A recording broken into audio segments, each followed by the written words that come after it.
હવે સપા અને બસમાની એટલે કે માયાવતી અને અખિલેશની પ્રેસ કોન્ફરન્સમાં सीधा જોડાઈએ। रिक्वेस्ट करूंगा कि ये प्रेस कॉन्फ्रेंस शुरू करें। आप प्लीज अपनी शांति बना लें और 2 मिनट के लिए आप साइलेंस दिखा दें तो मैं इनसे रिक्वेस्ट करूँ। धन्यवाद। मैं और अपनी बहुजन समाज पार्टी की राष्ट्रीय अध्यक्ष बहन कुमारी मायावती जी और समाजवादी पार्टी के राष्ट्रीय अध्यक्ष श्री अखिलेश यादव जी की इस प्रेस कॉन्फ्रेंस में आप सब लोगों का स्वागत करते हुए मैं रिक्वेस्ट करूंगा बहन मायावती जी से कि ये प्रेस को संबोधन करने का काम करें। धन्यवाद।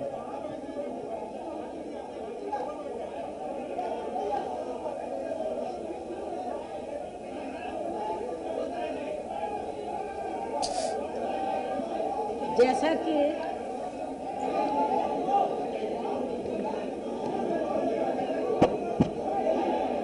ठीक है,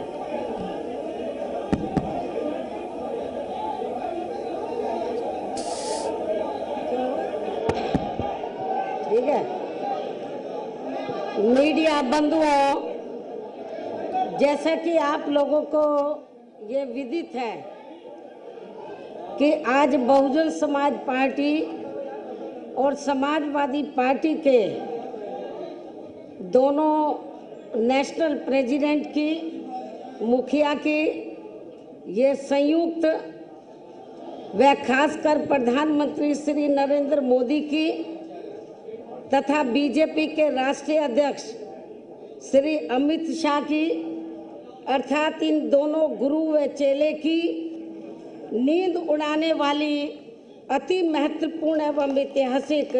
प्रेस कॉन्फ्रेंस हो रही है।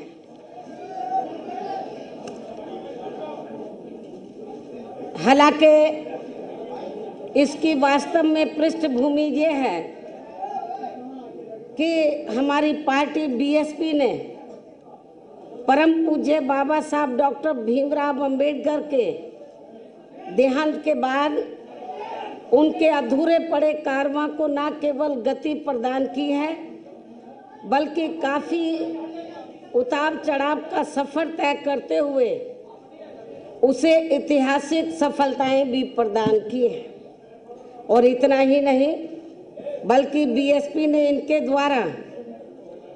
यहाँ जातिवादी व्यवस्था के शिकार लोगों को मान सम्मान की जिंदगी बसर करने हेतु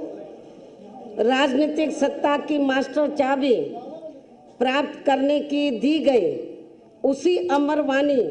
व मिशनरी लक्ष्य को सही मायने में जमीनी हकीकत में बदलने के क्रम में ही यहाँ लोहिया जी के बताए हुए रास्तों पर चल रही समाजवादी पार्टी से पहले सन 1993 में मान्यवर श्री कांशीराम जी व श्री मुलायम सिंह यादव जी के नेतृत्व में उत्तर प्रदेश में विधानसभा के हुए आम चुनाव में चुनावी गठबंधन करके ये चुनाव लड़ा गया था और फिर उसके परिणाम स्वरूप ही उत्तर प्रदेश जैसे देश के सबसे बड़े व महत्वपूर्ण राज्य में हवा का रुख पूरी तरह से बदलते हुए तथा बीजेपी जैसी घोर जातिवादी व सांप्रदायिक पार्टी को पछाड़ते हुए तब यहाँ सरकार भी बनाई गई थी। हालांकि ये गठबंधन कुछ गंभीर कारणों की वजह से ज़्यादा लंबे समय तक नहीं चल सका था, लेकिन अब देश व जनहित को उन कारणों में से खासकर 2 जून 1995 के घटित हुए लखनऊ गेस्ट हाउस कांड से भी ऊपर रखते हुए, यानी कि देश व जनहित को इस कांड से भी ऊपर रखते हुए एक बार फिर हमने यहाँ देश में लगभग उसी प्रकार की दूषित राजनीतिक व सांप्रदायिकता के माहौल के मद्देनजर रखते हुए आपस में चुनावी समझौता करने का फैसला लिया है। और ये भी सर्वविदित है कि जैसे उस समय सन 1990 के आसपास बीजेपी की घोर जातिवादी, संकीर्ण, सांप्रदायिक वे अयोध्या मामले को लेकर धार्मिक उन्माद एवं हिंसा आदि के जहरीले माहौल के काले साए के कारण आम जनजीवन जिस प्रकार से प्रभावित था, तो उससे देश की आम जनता बुरी तरह से त्रस्त व त्राही त्राही कर रही थी। तो ठीक उसी प्रकार से आज भी उत्तर प्रदेश सहित पूरे देश की लगभग 125 करोड़ आम जनता बीजेपी की केंद्र व राज्य सरकारों की खासकर घोर चुनावी वायदा खिलाफी करने के साथ साथ इनकी गरीब, मजदूर, किसान, बेरोजगार व व्यापारी आदि विरोधी नीतियों तथा इनके अहंकारी एवं तानाशाही वाले रवैये से अत्यंत ही परेशान व दुखी हैं। तो ऐसे हालातों में एक बार फिर से बीएसपी व सपा ने व्यापक जनहित व देश हित को ध्यान में रखकर खासकर उत्तर प्रदेश में एकजुट होने की काफ़ी ज़रूरत महसूस की है और इस संबंध में सर्व समाज की आम जन भावनाओं का पूरा कदर करते हुए तथा इनको पूरा आदर सम्मान देते हुए देश में लोकसभा के शीघ्र ही होने वाले आम चुनाव में पूरे जन संतोष वाला चुनावी गठबंधन करके ये चुनाव लड़ने का फैसला किया है और जिसकी आज ही घोषणा भी कर दी जाएगी, जो निश्चित तौर पर ये इस नए वर्ष सन 2019 में एक प्रकार से नए राजनीतिक क्रांति का संदेश ही माना जाएगा तथा जो देश के संविधान को उसके सही व असली जनहितैषी एवं कल्याणकारी मार्ग पर चलने का रास्ता ही मुकर्रर करेगा। और ऐसे में अब बीएसपी व सपा के बने इस गठबंधन से समाज व देश को बहुत उम्मीदें भी जग गई हैं, क्योंकि यह चुनाव जीतने के लिए केवल दो पार्टियों का ये एकजुट होना मात्र नहीं है, बल्कि ये समाज के अधिकांश आबादी का प्रतिनिधित्व करने वाले सर्व समाज के खासकर गरीबों, मजदूरों, किसानों, छोटे व मझोले व्यापारियों, युवाओं, बेरोजगारों, महिलाओं व अन्य मेहनत कश आम जनता के साथ साथ दलितों, शोषितों, पिछड़ों, मुस्लिम व अन्य धार्मिक अल्पसंख्यकों के हितों की रक्षा एवं इनका प्रतिनिधित्व करने वाली एक शक्ति भी है, जो आगे चलकर देश के बेहतर कल को बनाने वाली सामाजिक परिवर्तन एवं आर्थिक मुक्ति के मिशनरी लक्ष्य की प्राप्ति का एक खास सामाजिक एवं आर्थिक क्रांति का आंदोलन भी बन सकता है। इसके साथ ही वैसे आपको ये भी मालूम है कि देश में पिछले लोकसभा और उसके बाद उत्तर प्रदेश में विधानसभा के हुए आम चुनाव में भी बीजेपी ने जिस प्रकार से केंद्र व उत्तर प्रदेश में यहाँ बेईमानी से अपनी सरकार बनाई है और जिनकी गलत नीतियों व गलत कार्य प्रणाली आदि से जनता आज बहुत ज़्यादा दुखी है, जिसे अति गंभीरता से लेते हुए फिर ऐसी जन विरोधी पार्टी को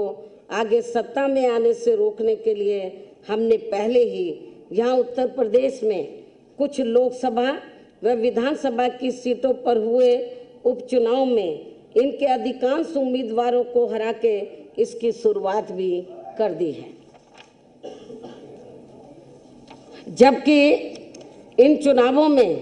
कांग्रेस पार्टी के उम्मीदवारों की तो जमानत ही जब्त हो गई थी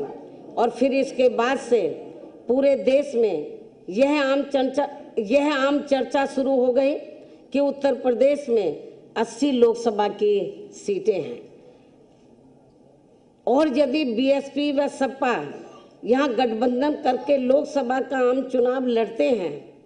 तो फिर इस बार केंद्र में बीजेपी को सत्ता में आने से जरूर रोका जा सकता है। और वैसे भी इनके चुनावी वायदा खिलाफी, कुशासन व गलत नीतियों एवं जातिवादी, संकीर्ण, द्वेषपूर्ण, सांप्रदायिक व पूंजीवादी तथा अहंकारी व तानाशाही वाले रवैये एवं कार्य प्रणाली से अब पूरे देश में गरीब, मजदूर, किसान, व्यापारी व अन्य मेहनत कश लोगों के साथ साथ खासकर दलित, आदिवासी, पिछड़ा वर्ग, मुस्लिम व अन्य धार्मिक अल्पसंख्यक समाज के भी लोग अपनी विभिन्न समस्याओं को लेकर अभी तक भी हमें काफ़ी ज़्यादा दुखी व चिंतित ही नजर आते हैं। इसके साथ ही इनके बिना पूरी तैयारी के विशेषकर नोटबंदी व जीएसटी के लिए गए फैसले से तो इनकी कमर और भी ज़्यादा तोड़कर रख दी गई है, जिन्हें खास ध्यान में रखकर ही वह इन लोगों के हितों को प्राथमिकता देते हुए अर्थात इनके हितों में लखनऊ गेस्ट हाउस कांड को भी किनारे करके फिर हमने आबादी व लोकसभा की सीटों के हिसाब से भी देश के सबसे बड़े प्रदेश उत्तर प्रदेश में यहाँ लोकसभा का आम चुनाव गठबंधन करके लड़ने का ही फैसला लिया है, ताकि इस बार बीजेपी एंड कंपनी के लोगों को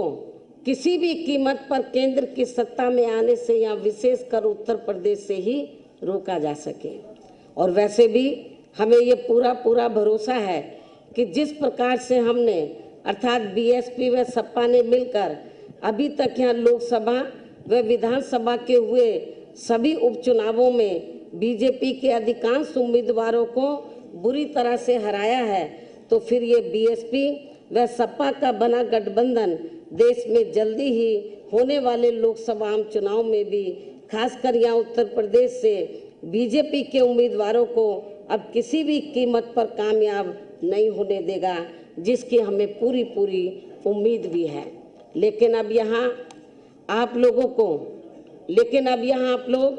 हमसे ये भी जरूर जानना चाहेंगे कि हमने इस बने गठबंधन में कांग्रेस पार्टी को शामिल क्यों नहीं किया है। मैं जरूरी बातें आप लोगों के सामने रखना चाहूँगी ताकि आपको सवाल पूछने के लिए कोई तकलीफ ना उठानी पड़े।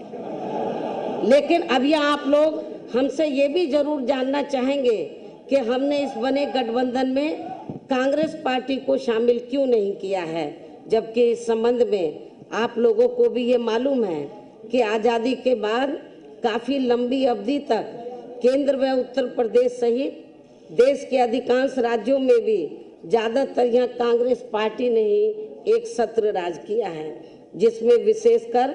कमज़ोर वर्गों के साथ साथ गरीब, मजदूर, किसान, व्यापारी एवं अन्य विभिन्न क्षेत्रों में लगे मेहनतकश लोग आदि ये सभी काफ़ी ज़्यादा परेशान रहे हैं। और इनके शासनकाल में देश में गरीबी, बेरोजगारी व भ्रष्टाचार आदि भी काफ़ी ज़्यादा बढ़ा है, जिसकी वजह से ही फिर यहाँ बीएसपी व सपा सहित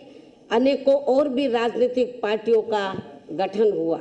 ताकि इन लोगों को इस पार्टी के कुशासन व मनमानी वाले राज से कुछ हद तक मुक्ति मिल सके। ऐसी स्थिति में केंद्र व राज्यों में चाहे सत्ता यहाँ कांग्रेस पार्टी या बीजेपी एंड कंपनी के लोगों के हाथों में आए तो भी बात एक ही है, अर्थात इन सब की नीतियाँ, सोच व कार्यशैली आदि अभी तक भी हमें लगभग एक जैसी अधिकांश नजर आती है। जैसे देश में रक्षा सौदों की खरीद फरोख्त के मामलों में इन दोनों ही पार्टियों की सरकारों में जबरदस्त घोटाले हुए हैं, ये बात भी किसी से छिपी हुई नहीं है, जिसकी खास वजह से ही पहले कांग्रेस पार्टी को बोफोर्स मामले में अपनी केंद्र की सरकार गंवानी पड़ी थी। और अब देश में जल्दी ही लोकसभा के होने वाले आम चुनाव में बीजेपी को भी खासकर राफेल मामले में हुए घोटाले को लेकर अपनी केंद्र की सरकार जरूर गंवानी पड़ेगी, ऐसी देश में काफ़ी आम चर्चा भी है। इसी प्रकार वर्तमान केंद्र की भाजपा सरकार का राज विशेषकर अपने विरोधियों को कमजोर करने के लिए उनके उत्पीड़न करने के मामले में हमें पूर्व में कांग्रेस पार्टी के रहे राज में सन 1975 में लगी इमरजेंसी से भी अब कोई कम नज़र नहीं आता है। अर्थात फर्क केवल इतना ही है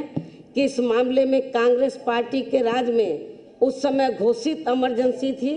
और अब बीजेपी के राज में अघोषित इमरजेंसी लगी हुई है, जिसके असंख्य उदाहरण आप लोगों के सामने हैं। और इसके लिए अब ये लोग अपनी सरकारी मशीनरी का जबरदस्त दुरुपयोग करके वे जनता में अपने प्रभावशाली विरोधियों से घबराकर उनके विरुद्ध जबरदस्ती के काफी वर्षों पुराने गड़े मुर्दे उखाड़ने में लगे हैं, जिससे अब इनको देश में शीघ्र ही लोकसभा के होने वाले आम चुनाव में सन 1977 की तरह ही काफी भारी नुकसान भी होने वाला है। इसके साथ ही गठबंधन को लेकर कांग्रेस पार्टी के बारे में यह बात भी सर्वविदित है कि बीएसपी व सपा को कांग्रेस पार्टी के साथ चुनावी गठबंधन करने से कोई खास लाभ मिलने वाला नहीं है, क्योंकि इस मामले में हमारा अभी तक का अनुभव ये रहा है कि इनके साथ गठबंधन करके चुनाव लड़ने से हमें छोड़ी गई सीटों पर इस पार्टी का अपना अधिकांश वोट ट्रांसफर नहीं होता है और वह ज़्यादातर बीजेपी व अन्य जातिवादी पार्टियों को ही चला जाता है, या फिर जानबूझकर एक सोची समझी रणनीति के तहत उसे अंदर अंदर ट्रांसफर भी कर दिया जाता है। जबकि हमारी पार्टी से जुड़ा पूरा का पूरा वोट एक तरफा हमारे साथ गठबंधन की गई किसी भी पार्टी को पूरी ईमानदारी से ट्रांसफर हो जाता है, जिससे कांग्रेस पार्टी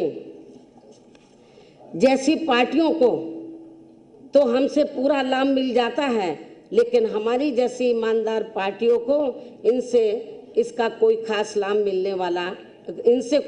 लाभ नहीं मिल पाता है और इससे फिर हमारी पार्टी का वोट प्रतिशत और कम हो जाता है, जिसका कड़वा अनुभव हमने यहाँ उत्तर प्रदेश में ही सन 1996 में विधानसभा के हुए आम चुनाव में कांग्रेस पार्टी के साथ गठबंधन करके किया भी है।